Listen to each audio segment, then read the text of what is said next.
A ver, cuando miramos el monitor de un ventilador, ¿qué vemos? Líneas, curvas. Pero, ¿y si os dijera que esas líneas son en realidad un lenguaje? Pues sí, una fuente de información diagnóstica brutal que, seamos sinceros, a menudo se nos escapa. Así que nada, vamos a meternos de lleno en este mundo y a ver si aprendemos a descifrarlo. Esa es la gran pregunta, ¿verdad? Imaginemos por un momento que podemos de alguna manera escuchar lo que los pulmones nos están diciendo, pero sin tener que recurrir a pruebas más invasivas. Bueno, pues es que al aprender a leer estas curvas, damos un salto cualitativo. Pasamos de ser meros observadores, de monitorizar, a diagnosticar de forma activa, ahí, a pie de cama. Se trata de interpretar esa danza, esa interacción única entre la máquina y la fisiología de nuestro paciente. Y de eso va todo esto, ni más ni menos. Vale, pues, ¿cómo lo vamos a hacer? Lo hemos dividido en 5 pasos bastante sencillos que de verdad van a cambiar cómo vemos el ventilador. Primero, un poco de base, el lenguaje de las ondas. Luego, el paso 1, sacar pistas de la expiración. Pasos 2 y 3, confirmar todo con la inspiración. Cuarto, detectar si hay asincronías, que es clave. Y por último, juntarlo todo para tener el diagnóstico completo. Venga, vamos al lío. Muy bien. Antes de lanzarnos de cabeza a analizar las curvas, hay que entender la gramática que hay detrás, las reglas del juego. Y todo, absolutamente todo, se resume en una idea fundamental, la ecuación de movimiento. A ver, que nadie se asuste al oír ecuación. No vamos a hacer matemáticas complejas, de verdad. Pensemos en esto como un tira y afloja. La presión que mete el ventilador, más la que pueda hacer el paciente, tiene que luchar contra dos cosas para que el aire entre. Por un lado, la resistencia. Es fácil de imaginar, es como intentar soplar a través de una pajita muy fina. Cuesta, ¿verdad? Y por otro lado, la elastancia o la rigidez del pulmón. Pensemos en un globo. Lo linchas y quiere volver a su forma, pues eso es la elastancia. La presión tiene que vencer esas dos fuerzas. Y aquí está la hoja de ruta, nuestro plan de ataque. Es un método muy sencillo y sobre todo repetible, para que no se nos escape nada. Ojo, el orden es importante. Primero miramos la expiración. ¿Por qué? Porque ahí nos da una primera pista. Formulamos una hipótesis. Después nos vamos a las curvas de inspiración, para ver si esa hipótesis se confirma. Y por último, pero no menos importante, buscamos si hay problemas de sincronía. Es un sistema, como veis, lógico y muy potente. Venga, pues empezamos. Paso 1, el flujo expiratorio. Y la pregunta es, ¿por qué empezamos por aquí? ¿Por la salida del aire? Pues muy sencillo, porque la expiración es pasiva. Es como si dejáramos que el pulmón hablara libremente, sin que el ventilador le esté empujando el aire. Es en ese momento cuando el pulmón nos muestra sus cartas, sus características de verdad, su resistencia y su distensibilidad, o sea, lo elástico o rígido que es. Esto que vemos aquí es el patrón del libro, lo normal. La curva tiene un pico al principio, cuando el aire sale más rápido, y luego una caída suave, progresiva, hasta que llega a cero.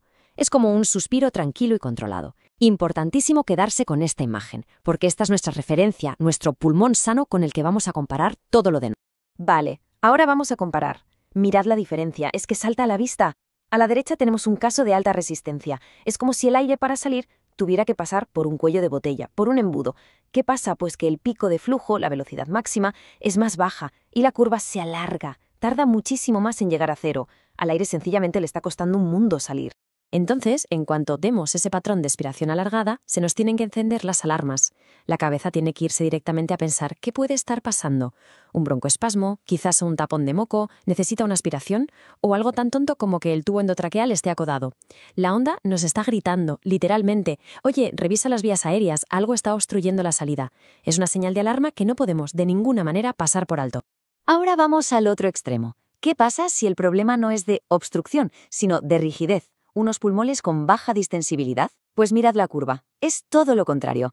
El pico de flujo es altísimo, ¡zas!, y el tiempo para vaciarse es súper corto. El pulmón se vacía de golpe, como un globo de esos duros que apenas se estiran. ¡Puf! Y ya está. Y claro, este patrón tan característico nos tiene que llevar a pensar en patologías muy concretas. Lo primero que se nos viene a la mente es el síndrome de distrés respiratorio agudo, el SDRA, pero también un edema pulmonar cardiogénico o cualquier otra enfermedad que haga que los pulmones o la caja torácica estén rígidos. La curva lo dice a gritos, estos pulmones están duros como una piedra.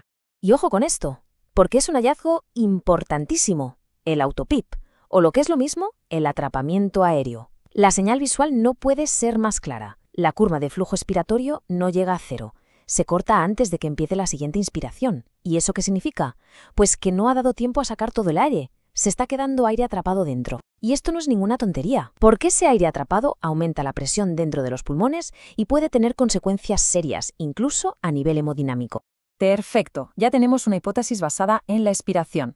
Hemos visto si el problema parece ser de resistencia, de rigidez o si hay atrapamiento. Pero como buenos detectives clínicos no nos podemos quedar ahí. Ahora toca buscar pruebas para confirmar nuestra sospecha. ¿Y dónde las vamos a encontrar? Pues en la fase de inspiración. A ver, si nuestra sospecha era alta resistencia, vamos a confirmarla. Nos fijamos ahora en la curva de presión, la de la derecha. Hay dos valores clave: la presión pico, que es el máximo esfuerzo que hace el ventilador para meter el aire, y la presión meseta, que es la presión que se queda en el alvéolo una vez el aire ya ha entrado. Pues bien, en un problema de resistencia, la diferencia entre la pico y la meseta es enorme. Ese hueco, esa diferencia, es literalmente el peaje que estamos pagando por la obstrucción. Si vemos eso, bingo, hipótesis confirmada. ¿Y qué pasa si lo que sospechábamos era lo contrario, baja distensibilidad, pulmones rígidos? Pues la confirmación es igual de clara, pero distinta. Aquí tanto la presión pico como la meseta están altísimas por las nubes, pero están muy juntas, apenas hay diferencia entre ellas. ¿Qué nos dice esto? Que el problema no está en las vías aéreas, no hay obstrucción. El problema es el pulmón en sí, que es como una pared de ladrillos. Cuesta un montón de presión inflarlo. Así que, hipótesis también confirmada. Bueno, pues ya hemos diagnosticado el problema de base del pulmón. Pero la cosa no acaba aquí. Ahora tenemos que ver algo fundamental: si el paciente y el ventilador están trabajando en equipo, si están, como se suele decir, bailando al mismo son, o si por el contrario, cada uno va por su lado. Vamos a hablar de las famosas asincronías. Mirad con atención esa pequeña muesca en la curva. Esa cosita no es un artefacto, es el paciente intentando respirar. Es un esfuerzo inspiratorio que, sin embargo, no es lo bastante fuerte como para que el ventilador se entere y le mande una respiración. Es exactamente como si el paciente llamara a la puerta pero el ventilador estuviera sordo. Y si esto pasa una y otra vez, el paciente se está agotando inútilmente. Hay que ajustar la sensibilidad. Aquí tenemos otro problema muy común: el doble disparo. Esto suele pasar cuando el paciente tiene mucha hambre de aire. Su impulso de inspirar dura más que el tiempo que le hemos programado al ventilador. ¿Y qué hace? Pues en cuanto acaba la primera inspiración, pide otra, sin ni siquiera haber empezado a expirar. Esto es peligroso porque estamos apilando respiraciones, metiendo el doble de volumen y aumentando mucho la presión. Puede dañar el pulmón, así que hay que actuar. Y este es un fenómeno que a mí me parece fascinante, porque es totalmente contraintuitivo. Se llama disparo inverso. Aquí no es el paciente el que pide respirar. Al revés, es la respiración que le manda la máquina la que, por un reflejo, provoca una contracción del diafragma del paciente. Es una respuesta, no un esfuerzo espontáneo. Se suele ver en pacientes con sedación profunda y nos habla de una interacción neuromuscular bastante compleja. Curioso, ¿verdad? Muy bien, hemos ido viendo todas las piezas del puzzle por separado. Ahora llega el momento de la verdad, juntarlas todas. Vamos a ver cómo podemos aplicar todo esto en un esquema mental que sea sencillo, práctico y que nos sirva de verdad ahí, a pie de cama. Este cuadro es básicamente el resumen de todo el método. Es el flujo de trabajo. Paso 1. La hipótesis. Miramos el flujo expiratorio y nos preguntamos: ¿la expiración es larga, sugiriendo resistencia, o es corta, sugiriendo rigidez? Pasos 2 y 3. La confirmación. Nos vamos al flujo y a la presión inspiratoria para ver si todo encaja. Y el paso 4, la solución de problemas. Buscamos y corregimos asincronías. Es un modelo mental simple, ordenado y de verdad muy eficaz.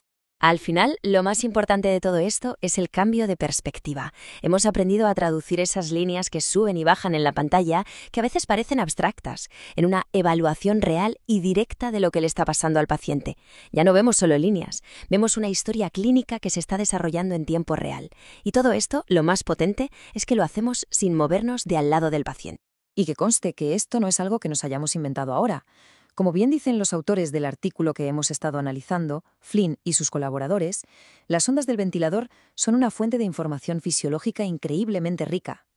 Nuestro trabajo, nuestra habilidad como clínicos, consiste simplemente en aprender a leerlas, a interpretar ese lenguaje. Así que, con este método en mente, la próxima vez que nos plantemos delante de un ventilador, la pantalla ya no debería ser un simple conjunto de números y curvas, debería ser una conversación continua con la fisiología pulmonar del paciente. Y la pregunta que queda en el aire es: ¿qué nos va a contar el ventilador mañana?